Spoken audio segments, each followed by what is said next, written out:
What's up, guys? Welcome back to day number 5 on the daily vlog. I did it again. I'm making a video. Thank you guys so much for all the positive feedback in the comments. It's very much appreciated, and it makes me want to keep doing this. So my goal right now is to do this for the next 30 days. The only thing that would hold me back is when we travel and the internet is absolute garbage at whatever hotel we're at, and uploading might be difficult. But other than that, I want to try to do something for 30 days in a row just to see if I can do it and to see what it does for my channel. So today's video is going to be something a little bit different again. What I decided to do is take some of the Moto America footage from the broadcast at Mid-Ohio during race 2 and chop it up into some highlights and kind of talk over what I was thinking during the race, you know, racecraft, all that kind of stuff, and give you kind of an inside look at everything that was going on during that race. So without further ado, I'm going to hit the play button and let's go. So right here off the start, I thought I was gonna have a very shitty day because it felt like somebody had a 5,000 pound anchor off the back of my bike because everybody just came flying by me, and it was not how I wanted to start my race. So I'm already thinking, oh, my race is over. Bobier got off to the front and is gonna check out. But I took a card out of his playlist, and something that I used to do back on the 600, especially at Mid-Ohio, and that was just kind of sit back, be calm throughout the whole race, just pick people off and kind of see, you know, where it took me. So that's what I did here. These first 2 passes, I kind of rushed a little bit more than I wanted to. I got into the back of Gagne, or Peterson and Beach there. You saw me go around the outside of Beach. I didn't have that planned. I just kind of came up on him a lot quicker than I thought, and I had a chance, so I went for it. This pass, I had a chance again, went for it, went a little wide, was like thinking Peterson was going to come back underneath me, but I honestly kind of think he held off for me a little bit there and just didn't force the issue. Threw my foot off to him just to let him know, like, hey, sorry for running wide. It wasn't that the pass was super close or anything, but I just wanted to let him know, like, hey, I didn't mean to run wide and mess you up there. I'm just trying to get through the pack right now, and yeah, so that's how that went. You know, first lap was pretty hectic in my mind. I know it didn't look too crazy, but I was feeling pretty nervous, especially since SDK got by Bobier here, and I really didn't know what was going to happen. So now I have my eyes set on Baz, who I'm feeling pretty confident that I can catch up to, just because all weekend I've had pace on him. He got me in qualifying when he was behind me, which was cool because I was able to, you know, help bring him up to the front row. But I was confident that I had race pace on him, so I just really settled down right here and just kind of let my heart rate drop back down and just tried to stay as calm as I could. And you know, as you can see, this is the start to the second lap. We're going off the back straightaway here, and I'm able to get by him on the brakes. And luckily, he didn't challenge me back. I stuck it in pretty good, so I didn't think he really was going to have much, except I run a little wide there. But I was able to still make the corner, you know, make everything work pretty well. So now I felt extra calm because even though I had to get around Baz there, I still was able to catch up to Bobier and SDK. I've fast forwarded now, I think, a lap or 2, and I'm right on the back of Bobier here. I'm feeling super confident. Right here, I'm super strong going into this next right. And I feel like right now I have the race, you know, pretty much handled. I feel like I'm going to be able to get by Bobier. I was hoping on the front straight going into turn 1, but we'll see what happens here. I felt really strong right there the whole race. Also, I felt like if I really wanted to push the issue, I could have dove under the inside going into that right-hander during the race on multiple guys. But I thought I was going to have the run on him right here, but it didn't work out. So I'm like, okay, I'll just be calm, wait till next lap.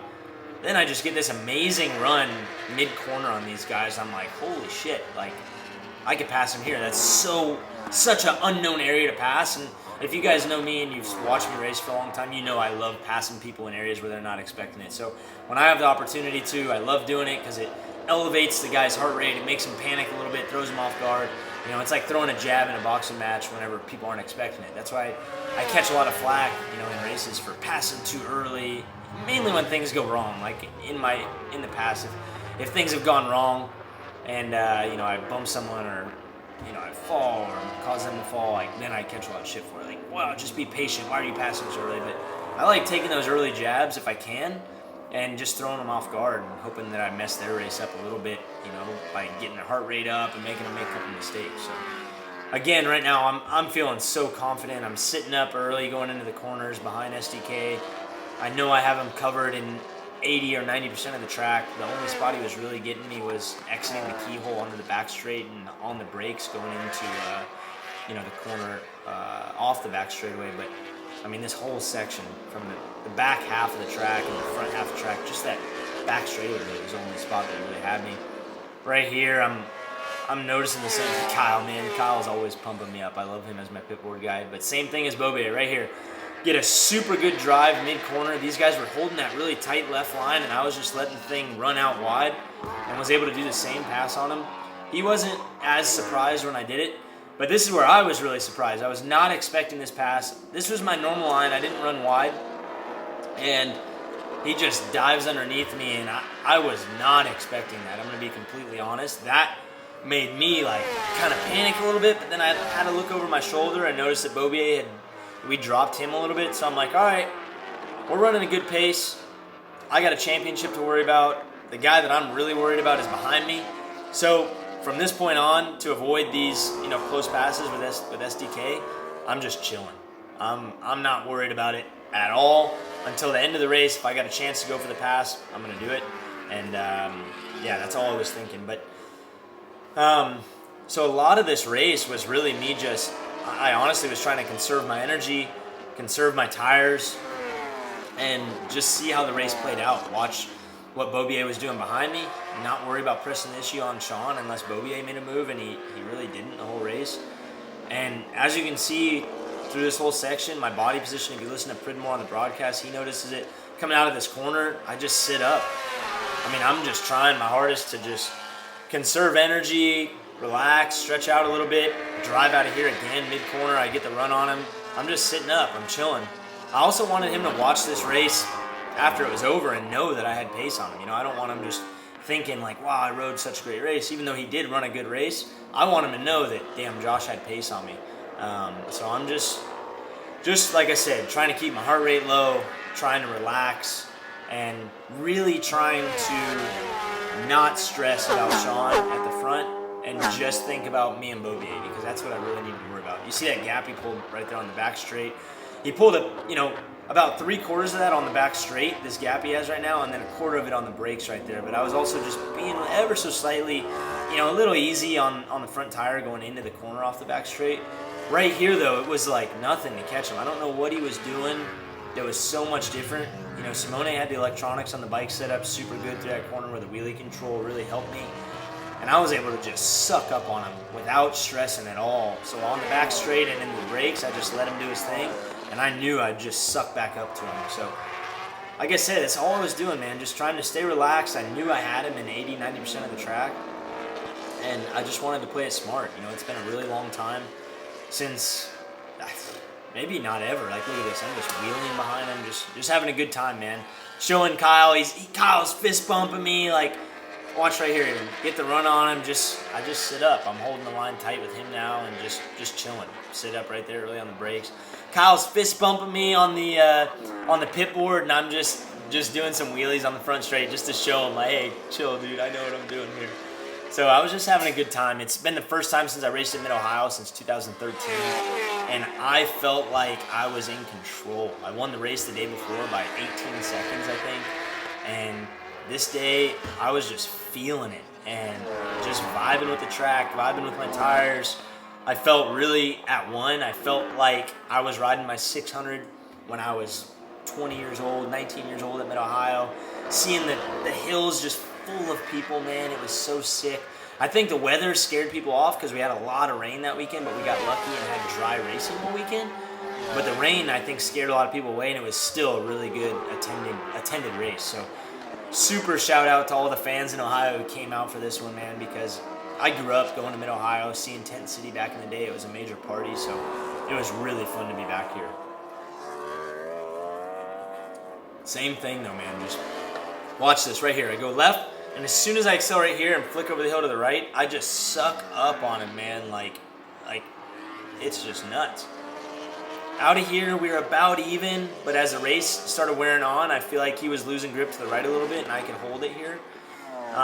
But again, I'm just trying to stay calm. I mean, a lot of people, even in club racing and track days, you don't realize, like, I'm running the pace right now to win a superbike race, but I felt like I was riding at 80%. And sometimes that is when you ride your best, because you're just not pushing the subject.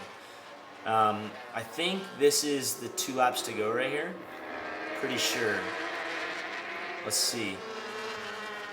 Nope, not yet. So still just relaxed a little bit, and you'll see it. I mean, Pridmore talked about it on the broadcast.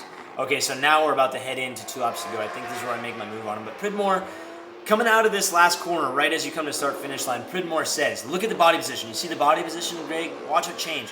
Look how much more attack mode I am right now. Boom! Elbows down, like I'm attacking this guy. Made the pass, I think, in turn 1. Yep, a little sideways. Wanted to change it up a little bit. Didn't want him to, I thought he would expect me to come out and pass him right here. But I threw a heater down these last 2 laps. And I think that I let the tires cool down a little bit. So I was actually like slipping and sliding around a lot, because I went from riding at like 80, 90% to just boom, I'm riding at 110% now. I'm attacking. Like, these dudes they're going to have to do everything they can to try to keep up with me right now. I was trying to catch them by surprise, just sit on them the whole time, play cat and mouse, and just boom, get them when they weren't expecting. He was strong on the brakes here, so I knew if he didn't get me on the brakes here, I knew I could beat him to the rest of the race, because I was so strong in the last half of the track. But watching the race back, I mean, he did a super good job keeping up. But my strongest part of the track, right here, every time, right, you didn't really see it, but I had a moment, just the rear coming around, and it spooked me, so I didn't get to gap him as much as I wanted to in that section, as much as I thought that I would be able to. So that hurt me a little bit, trying to get the gap on him. He was running a lot stronger right here behind me than he did the whole race going into this last corner. So I think on this lap and the last lap, he was a lot stronger here than I thought. But when I say I was freaking pushing, I was pushing, man. Like, this was like the hardest 2 laps I've ever rode in my life. And hopefully it shows, for you guys watching, because I was running hard. I honestly was expecting SDK to let Bobier go by just because they're both on BMWs.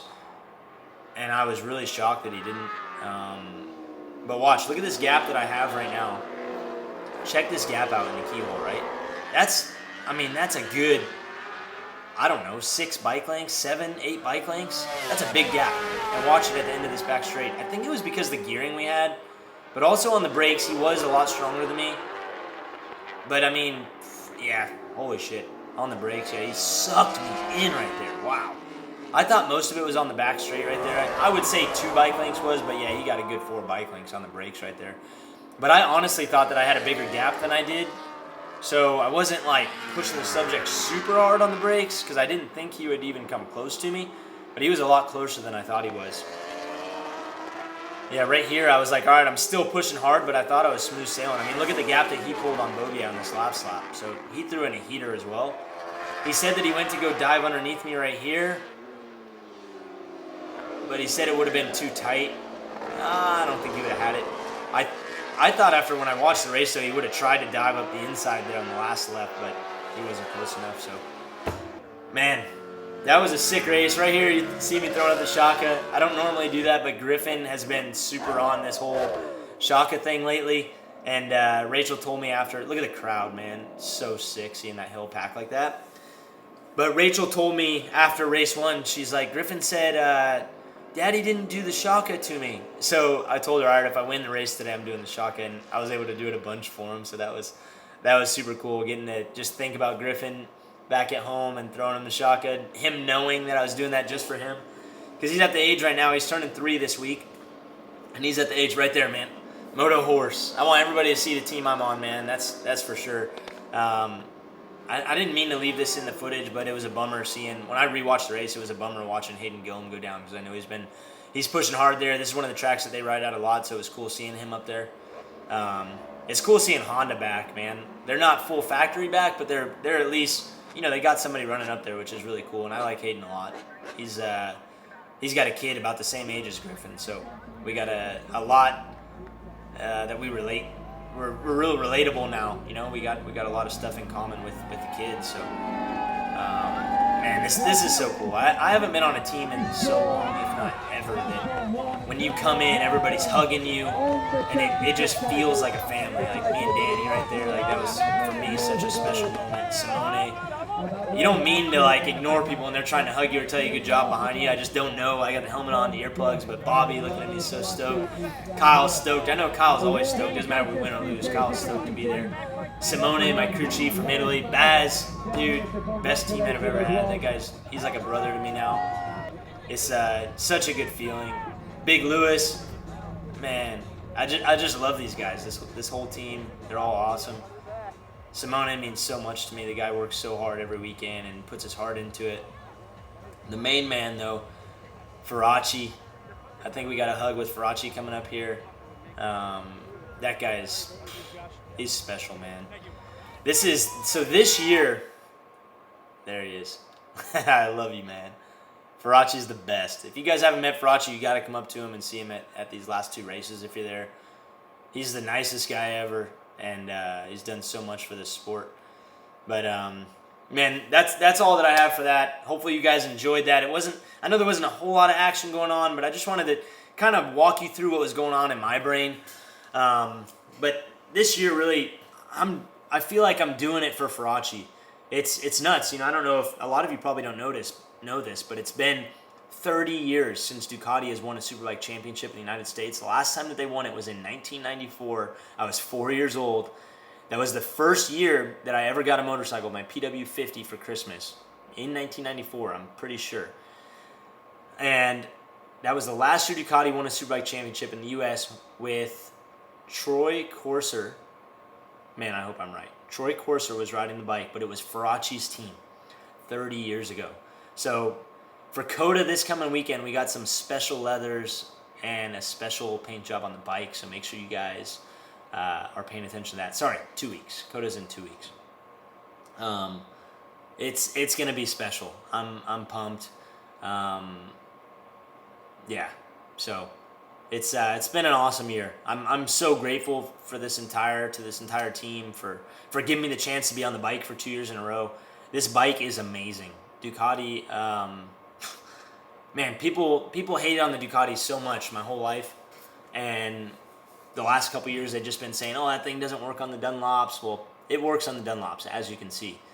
We have made this thing work amazing on the Dunlops, and I honestly think that if I'm on this team again next year, it's going to be another step to us getting even better. So that's it. Thank you guys so much for watching daily vlog number 5. I'm pumped that I was able to get another video out. I'm starting to have a lot of fun doing these. I know yesterday I seemed like I was bummed out when I was talking about it, but it's just because I was sick. I was not feeling it. But I made a commitment to myself, to you guys, and I'm going to try my hardest to keep that commitment and do this every day. So thank you for your support. If you want to see more behind the scenes stuff from the races, make sure you guys check out my OFTV channel. I will put the link in the description below. That has videos from our races every weekend. And it gives you like that really cool behind the scenes, kind of fly on the wall feeling at the races. And yeah, if you guys got any kind of feedback for the vlogs, let me know in the comments. Let me know what you'd like to see. If you want to see something different, maybe I can mix it up. A lot of you guys are interested in the Gringer. I can do a video just on the Gringer for you. Don't forget, you know, it's a daily vlog. I don't want you guys to get sick of just hearing about the same stuff all the time. So mix it up. If you want to see some golf content, I've been golfing a lot lately. If you want to see the Gringer, let me know. If you want to see me doing some stuff with Griffin and Rachel, that'd be cool too. I'd enjoy filming that stuff. So thank you guys for watching. We'll see you on day 6 tomorrow. See ya.